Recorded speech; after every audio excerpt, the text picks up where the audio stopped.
अस्सलामु अलैकुम वरहमतुल्लाहि वबरकातुहू। यूट्यूब के channel guide to learning English में आपका खैर मकदम है। मैं हूं मोहम्मद शहाबुद्दीन एक नई वीडियो के साथ। बिस्मिल्लाहिर्रहमानिर्रहीम। Lesson number 59 future indefinite tense.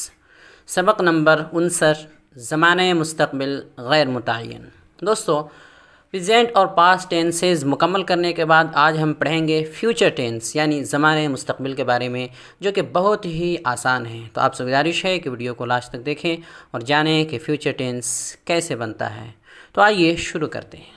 आगे बढ़ने से पहले दोस्तों, अगर आपने हमारे चैनल को अब तक सब्सक्राइब नहीं किया है तो कर लें और बेल आइकन में ऑल का बटन प्रेस करना हरगिज़ ना भूलें, ताकि इस तरह की एक वीडियो भी आपसे मिस ना हो। और अगर आप हमारे चैनल पर बिल्कुल नए हैं और तरतीब के साथ इंग्लिश सीखना चाहते हैं तो हमारे चैनल के प्लेलिस्ट में जाएं और लेसन वाइज वीडियोज़ के ऑप्शन में मौजूद तमाम वीडियोज़ को एक एक करके देखें और उनके मुताबिक मशक करें। नीज़ कम्युनिटी के ऑप्शन को भी ज़रूर देखें। फ्यूचर इंडेफिनिट टेंस, ज़माने मुस्तक़बिल गैर मुतय्यन। इसे ज़माने मुस्तक़बिल मुतलक भी कहते हैं। जितने भी फर्स्ट वाले टेंस है, प्रेजेंट के, पास्ट के या फ्यूचर के, उसको मुतलक भी कहते हैं। तो सबसे पहले तारीफ़ जानते हैं। इस ज़माने के जुमलों से काम का मुस्तक़बिल में यानी आने वाली ज़िंदगी में, आने वाले वक्त में, इस ज़माने के जुमलों से काम का मुस्तक़बिल में होना मालूम होता है कि काम मुस्तक़बिल में होगा, लेकिन काम के जारी रहने या पूरे हो जाने के बारे में कुछ भी पता नहीं होता। यानी ये पता नहीं होता कि काम जारी होगा या मुकम्मल हो जाएगा। पहचान, इस ज़माने के जुमलों के आखिर में गा, गे, गी वगैरह जैसे अल्फाज का इस्तेमाल होता है।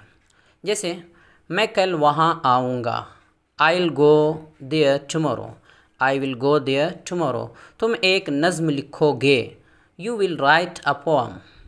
वो आज आएगा, he will come today. Khalid मेरी मदद करेगा, Khalid will help me. Nasir तुम्हें पैसे देगा, Nasir will give you money. मैं आम खाऊंगा, आई विल ईट मैंगो। तो देखिए, इन सब के आखिर में गा, गे, गी जैसे अल्फाज का इस्तेमाल हो रहा है। ये इसकी अलामत है। फ़ेल यानी वर्ब, इसमें हमेशा वर्ब की फ़र्स्ट फॉर्म यानी पहली शक्ल का इस्तेमाल होता है। फ़ेल माविन यानी हेल्पिंग वर्ब, इसमें हेल्पिंग वर्ब के तौर पर विल का इस्तेमाल होता है। कायदा यह है कि सब्जेक्ट कोई भी हो, सब में विल का ही इस्तेमाल होगा। और नेगेटिव सेंटेंस यानी मनफी जुमला में ये नोट से मिलकर वोंट हो जाएगा, यानी विल नोट का शॉर्ट फॉर्म वोंट। नोट, गा, गे, गी का माना अदा करने के लिए पहले विल की तरह ही शैल का इस्तेमाल भी फ्यूचर टेंस में होता था। पुरानी किताबों में ऐसा मिलता है लिखा हुआ, लेकिन अब शैल का इस्तेमाल गा, गे, गी के लिए या फ्यूचर टेंस में नहीं होता है, सिर्फ विल का ही इस्तेमाल होता है। शैल को शुड यानी चाहिए के माना में इस्तेमाल किया जाता है, और भी कुछ मानी में इसका इस्तेमाल होता है, लेकिन अब शुड के माना में इस्तेमाल किया जाता है, जो कि एक मॉडल वर्ब है जो बाद में आप पढ़ेंगे। अब आइए 6 तरीक़े के मुताबिक जुमला बनाना सीखते हैं। सबसे पहला है अफर्मेटिव। नंबर 1 अफर्मेटिव यानी मुस्बत। तरतीब है इसकी, सबसे पहले सब्जेक्ट लिखेंगे, फिर विल लिखेंगे, फिर वर्ब की फ़र्स्ट फॉर्म, उसके बाद ऑब्जेक्ट। जुमला है मैं कल अपने घर जाऊंगा, मैं कल अपने घर जाऊंगा। मैं के लिए आई आता है, फिर फ़ौरन हम विल लिखेंगे हेल्पिंग वर्ब के तौर पर, चूँकि इसमें सिर्फ विल लगता है। उसके बाद जाने के लिए गो आता है, उसे लिख देंगे। अपने घर के लिए माई होम लिखेंगे, और कल के लिए यानी आने वाले कल के लिए होता है टुमारो। तो जो टुमारो, टुडे, नाउ वगैरह जैसे अल्फाज होते हैं उसे शुरू में भी लिख सकते हैं और आखिर में भी लिख सकते हैं, तो हम इसे आखिर में लिखेंगे। तो जुमला हुआ आई will go my home tomorrow, या ऐसे भी बोल सकते हैं tomorrow I will go my home. अगली मिसाल है तुम शाम को एक किताब पढ़ोगे, तो तुम के लिए यू, फिर फ़ौरन हम विल लिखेंगे। पढ़ने के लिए रीड आता है, तो उसे लिख देंगे एक किताब के लिए अ बुक। उसके बाद शाम को के लिए आएगा इन दी इवनिंग। शाम को से मुराद शाम में, तो हम लिखेंगे इन दी इवनिंग। इवनिंग के साथ इन इस्तेमाल होता है। तो जुमला हुआ you will read a book in the evening, you will read a book in the evening. वो कल मुसाबका में हिस्सा लेगा। वो कल मुसाबका में हिस्सा लेगा। वो के लिए ही, इसके फ़ौरन बाद विल लिखेंगे हेल्पिंग वर्ब के तौर पर, और उसके बाद फेल आएगा। तो हिस्सा लेने के लिए आता है पार्टिसिपेट। पार्टिसिपेट हिस्सा लेना, तो इस वर्ब को लिख देंगे। फिर मुसाबका में के लिए आएगा इन कंपटीशन। कंपटीशन के माना मुसाबका और इन के माना में, तो इन कंपटीशन मुसाबका में, तो पार्टिसिपेट इन कंपटीशन मुसाबका में हिस्सा लेना, तो ये लिख देंगे पार्टिसिपेट इन कंपटीशन।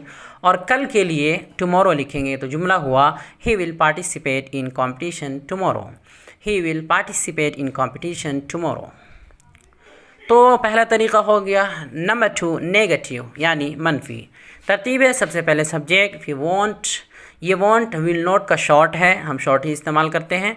उसके बाद वर्ब का फर्स्ट फॉर्म लिखेंगे, फिर ऑब्जेक्ट।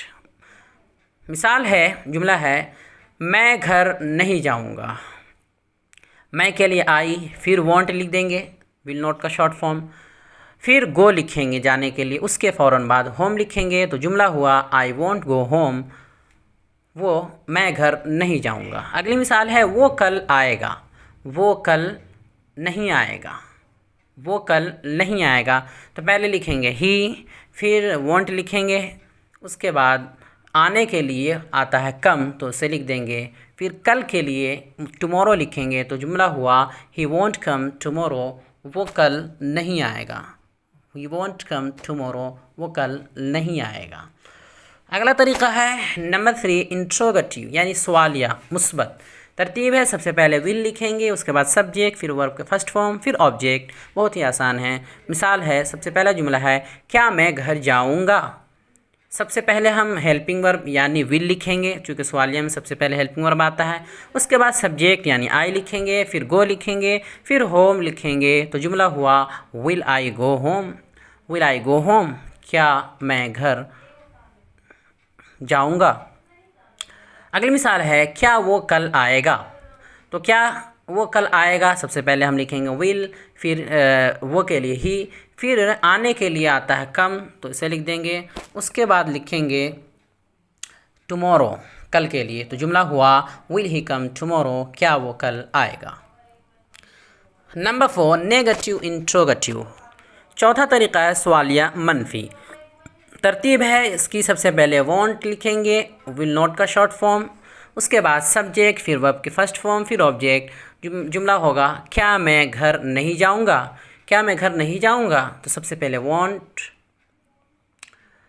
उसके बाद सब्जेक्ट यानी आई, मैं के लिए आता आई, फिर गो, फिर होम, तो जुमला हुआ want I go home. Want I go home, क्या मैं घर नहीं जाऊंगा। अगली मिसाल है, क्या वो कल नहीं आएगा। तो पहले सबसे पहले लिखेंगे वॉन्ट, उसके बाद लिखेंगे सब्जेक्ट यानी ही, फिर कम आने के लिए, फिर टुमारो यानी कल के लिए, तो जुमला हुआ won't he come tomorrow. Won't he come tomorrow, क्या वो कल नहीं आएगा। अगला तरीका है number 5 interrogative with WH family. मुस्बत सवालिया WH फैमिली के साथ। तरतीब है, सबसे पहले WH वर्ड में से कोई एक वर्ड लिखेंगे, फिर विल लिखेंगे, फिर सब्जेक्ट, फिर वर्ब की फर्स्ट फॉर्म, फिर ऑब्जेक्ट। मिसाल है, सबसे पहला जुमला है, मैं घर कब जाऊंगा। मैं घर कब जाऊंगा। कब के लिए व्हेन लिखेंगे। सबसे पहले हम सवालिया लफ्ज़ का तर्जमा करते हैं, तो सवालिया लफ्ज़ इसमें कब है, उसके लिए व्हेन आता है। फिर WH वर्ड के बाद हमेशा हेल्पिंग वर्ब आता है, और इसका हेल्पिंग वर्ब है विल, तो फ़ौरन विल लिखेंगे। फिर आई लिखेंगे सब्जेक्ट जो है, उसके बाद गो, उसके बाद होम, तो जुमला हुआ when will I go home. When will I go home, मैं घर कब जाऊंगा। दूसरी मिसाल है, वो कल क्यों आएगा। वो कल क्यों आएगा। सबसे पहले क्यों के लिए वाई लिखेंगे, फिर विल लिखेंगे, फिर सब्जेक्ट यानी ही, फिर आने के लिए कम, उसके बाद टुमारो, तो जुमला हुआ why will he come tomorrow. Why will he come tomorrow, वो कल क्यों आएगा। अगला तरीका है आखिरी नंबर 6 negative interrogative with WH family. मनफी सवालिया WH फैमिली के साथ।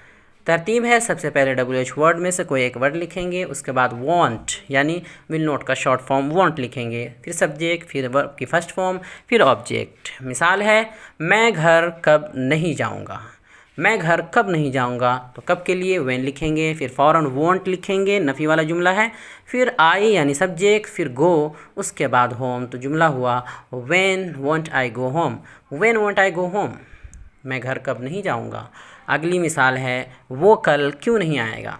सबसे पहले क्यों के लिए वाई, फिर वॉन्ट फ़ौरन लिख देंगे, फिर सब्जेक्ट ही, फिर आने के लिए कम, उसके बाद टुमारो, तो जुमला हुआ Y won't he come tomorrow. Y won't he come tomorrow, वो कल क्यों नहीं आएगा। तमाम तरीक़े मुकम्मल हो गए, बहुत ही आसान है। अगर आपने शुरू के 1-2 टेंसेस समझ लिए होंगे अच्छे से, तो बाकी सब बिल्कुल ही आसान मालूम होंगे, जैसा कि आज का सबक बहुत ही आसान है। तो आइए गो से इसकी भी गर्दान जान लेते हैं, जैसे कि हम गर्दान बताया करते हैं आखिर में। तो इसके गर्दान हैं कंजुगेशन, सबकी लाइन से गर्दान हम पढ़ देते हैं। I will go, I won't go, will I go, won't I go, why will I go, why won't I go. तर्जमा है मैं जाऊंगा, मैं नहीं जाऊंगा, क्या मैं जाऊंगा, क्या मैं नहीं जाऊंगा, मैं क्यों जाऊंगा, मैं क्यों नहीं जाऊंगा, सबके आगे लिखा हुआ है, आप देख लें। दूसरा है we will go, we won't go, will we go, won't we go, why will we go, why won't we go. तीसरा है you will go, you won't go, will you go, won't you go, why will you go, why won't you go. और चौथा है they will go, they won't go, will they go, won't they go, why will they go, why won't go. और पांचवा है he will go, he won't go, will he go, won't he go, why will he go, why won't he go. और छठा है she will go, she won't go, will she go, won't she go, why will she go, why won't she go. It will go, it won't go, will it go, won't it go, why will it go, why won't it go. आखिरी है Ali will go, Ali want go, will Ali go, won't Ali go, why will Ali go, why won't Ali go. आइए आगे बढ़ते हैं आज के सवाल number 1। पहला सवाल है आज के सबक फ्यूचर इंडेफिनिट टेंस की तारीफ़ और पहचान क्या है, बताइए। तो पहला सवाल है। दूसरा सवाल है सवाल नंबर 2, इन उर्दू जुमलों की अंग्रेज़ी बनाइए। जुमले हैं क्या तुम मेरी मदद करोगे, क्या तुम मेरी मदद करोगे। आगे वर्ब नहीं दिए जा रहे हैं, इसलिए कि अब तक बहुत सारे वर्ब दिए गए हैं, आपको याद हो गए होंगे। बहुत ही आसान है, ख़ुद से तलाश करके वर्ब लिखने हैं, वर्ब की फर्स्ट फॉर्म लगाना है इसमें सब में। तो क्या तुम मेरी मदद करोगे, मैं कल नहीं खेलूँगा, वो कहाँ जाएगी, मुझे कौन पढ़ाएगा, क्या तुम आम खाओगे, वो क्यों नहीं पढ़ेगा, राशिद किसी को नहीं बताएगा, वो कब आएगी, वो तुझे कैसे मारेगा, मैं तुम्हें नहीं देखूंगा। तो ये 10 जुमले हैं तकरीबन, इनकी अंग्रेज़ी बनाइए, इंग्लिश लिख करके लाइए, ये उर्दू जुमले दिए जा रहे हैं।